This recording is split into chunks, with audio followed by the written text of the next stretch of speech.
Okay, so let's start out with a pretty simple banked curve problem. On a banked racetrack, the smallest circular path on which cars can move has a radius of 112 meters, while the largest has a radius of 165 meters. As the drawing illustrates, the height of the outer wall is 18 meters. Find A, the smallest, and B, the largest speed at which cars can move on this track without relying on friction. So let's start out with identifying what all these numbers are. So we're going to use 165 meters as the first radius, 112 meters as the second radius, and 18 meters as the height.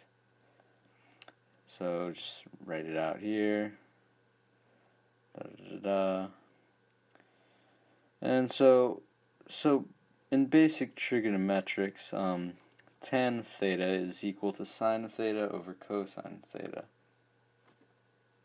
So from our formula sheet, we can get the equation. Oh, sorry about that.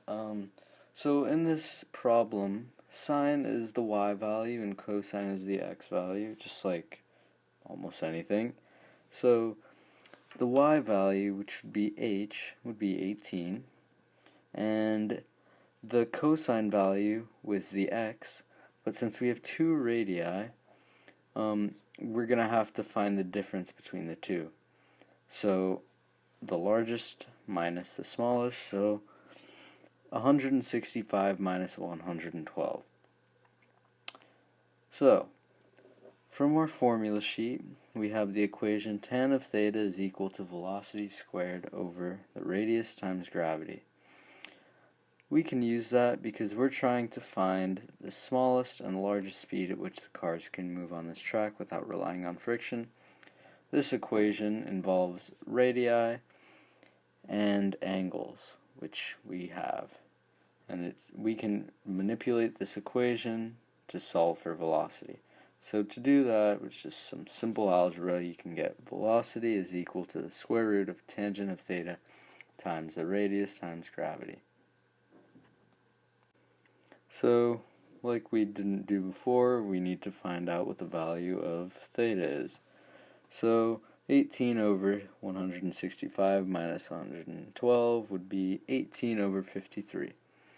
Now we use the formula we derived earlier, plug in our numbers, and solve for each radius.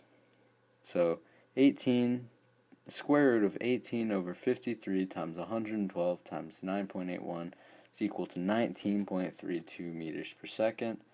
And for the second, velocity is equal to the square root of 18 over 53 times 165 times 9.81, which is equal to the velocity of 23.45 meters per second.